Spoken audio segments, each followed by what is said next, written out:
வணக்கம். சேமிப்போட முக்கியத்துவத்தை நம்ம சேனல்ல நிறைய வீடியோஸ்ல சொல்லியிருக்கேன்.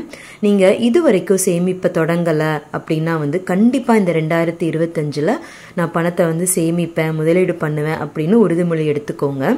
ஏன்னா இப்போ நம்மளோட யங் ஏஜ்ல நம்ம சேமிச்சாதான் நம்மளோட ரிட்டையர்மெண்ட் டைம்ல நமக்கு கையில காசு இருக்கும். நம்ம யாரையும் டிபெண்ட் பண்ணாம நம்மளால நிம்மதியான ஒரு வாழ்க்கை வாழ முடியும். அதன் தொடர்ச்சியா நம்ம சேனல்ல நிறைய மணி சேவிங் சேலஞ்சஸ் போட்டிருக்கேன். அதாவது வாய்ப்பாடு சேமிப்பு திட்டம், ₹1 சேமிப்பு திட்டம், ஃபில்டர் காஃபி சேமிப்பு திட்டம், சாக்கோபார் சேமிப்பு திட்டம், அந்த மாதிரி. அதில் இன்னைக்கு நம்ம இந்த வீடியோவில் பார்க்க போகிறது சிப்ஸ் சேமிப்பு திட்டம். இது என்னது சிப்ஸ் சேமிப்பு திட்டம் அப்படின்னு பார்த்தீங்கன்னா, இப்போ நார்மலாக ஒரு சிப்ஸ் பேக்கெட் வாங்குறோம் அப்படின்னா மினிமம் ஒரு ₹10 கொடுத்து வாங்குறோம். அந்த ₹10 யூஸ் பண்ணி நம்ம எப்படி சேமிக்கலாம் அப்படின்னு தான் இந்த வீடியோவில் நான் காட்டியிருக்கேன். சரி, இதுக்கு எப்படி சேமிக்கலாம் அப்படின்னு பார்த்தீங்கன்னா, இது வாரம் சேமிக்க போகிறோம். அதாவது ஒரு வாரத்தில் திங்கக்கிழமையிலிருந்து ஞாயிற்றுக்கிழமை வரைக்கும் எடுத்துக்கோங்க. முதல் நாள் திங்கக்கிழமை ₹10, அடுத்த நாள் செவ்வாய் பார்த்தீங்கன்னா முந்தின நாளை விட இன்னொரு ₹10 போட்டு ₹20 சேமிப்போம்.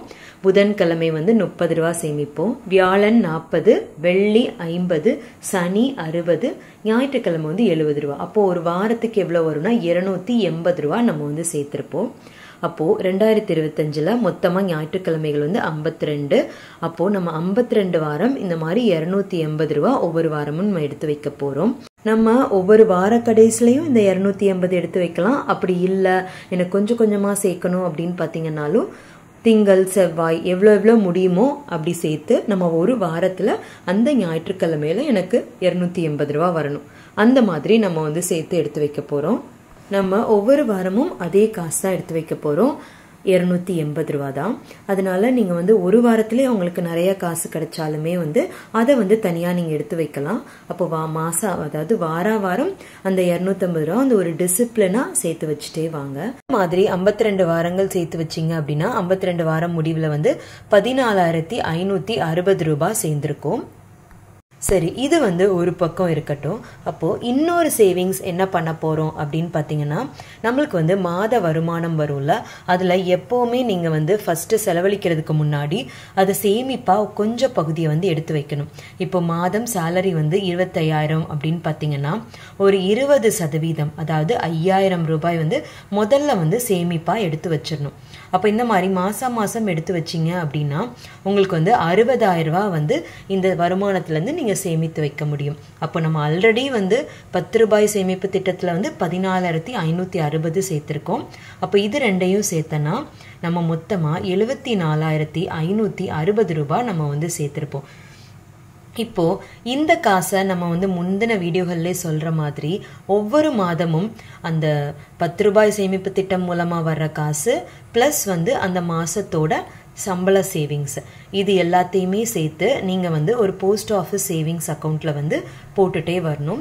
அப்படி நீங்க போடும்போது உங்களுக்கு ஒரு அப்ராக்சிமேட்டா ஒரு 4% உங்களுக்கு இன்ட்ரெஸ்ட் கிடைக்கும். அப்போ உங்களோட பணம் சும்மா இல்லாம அதுவும் வளர்ந்துகிட்டே இருக்கும். இந்த மாதிரி அக்கௌண்ட்ல போடுறது மூலமா உங்களுக்கு இன்ட்ரெஸ்ட் மட்டுமே ₹2,982 கிட்ட கிடைக்கும். அப்போ மொத்தமா நம்ம கிட்ட இருக்கிற சேவிங்ஸ் ₹77,542 இருக்கும். இப்போ இந்த காசை வச்சு நம்ம தங்கத்தை வாங்கலாம். ஏன்னா தங்கம் இன்ஃபிளேஷனை தாண்டி ரிட்டர்ன் கொடுக்கக்கூடிய ஒரு சேஃபான அசெட். இப்போ 1 கிராம் தங்கம் அப்ராக்சிமேட்டா ஜிஎஸ்டி மேக்கிங் சார்ஜஸ் எல்லாம் சேர்த்து ஒரு 7,500 அப்படின்னு வச்சுக்கிட்டோம்னா 10 கிராம் தங்கம் ₹75,000 ஆகும். நம்ம 75,000 தாண்டி நம்ம கிட்ட சேவிங்ஸ் காசு இருக்கு. அப்போ நம்ம சேமிக்கணும் அப்படின்னு ஒரு உறுதிமொழி எடுத்துட்டு இந்த மாதிரி ஒரு சின்ன காசு ₹10 மூலமா ஒரு தொகையை நீங்க ரெடி பண்ணலாம். அதே நேரத்துல நம்ம சம்பளத்தை கண்டிப்பா சேமிக்கணும் அப்படின்னு நினைச்சிட்டு செலவழிக்கிறதுக்கு முன்னாடியே ஒரு பகுதியை சேவிங்ஸா எடுத்து வைக்கணும். இப்படி பண்றதன் மூலமா நம்ம கிட்ட நீங்க பாத்தீங்கன்னா ஒரு பெரிய தொகை கிடைக்குது. ₹77,000 மேலேயே நமக்கு காசு கிடைக்குது. இந்த மாதிரி சிறுக சிறுக நம்ம சேமிச்சு வச்சோம் அப்படின்னா நம்மளோட வயதான காலத்துல நம்ம எந்த கஷ்டமும் பட வேண்டாம். நம்ம கிட்ட இருக்கிற காசை வச்சு நம்ம நிம்மதியா வாழலாம். அப்போ உங்களோட சேமிப்பு பயணம் இந்த 2025லயும் தொடரணும் அப்படின்னு என்னுடைய வாழ்த்துக்கள். நன்றி.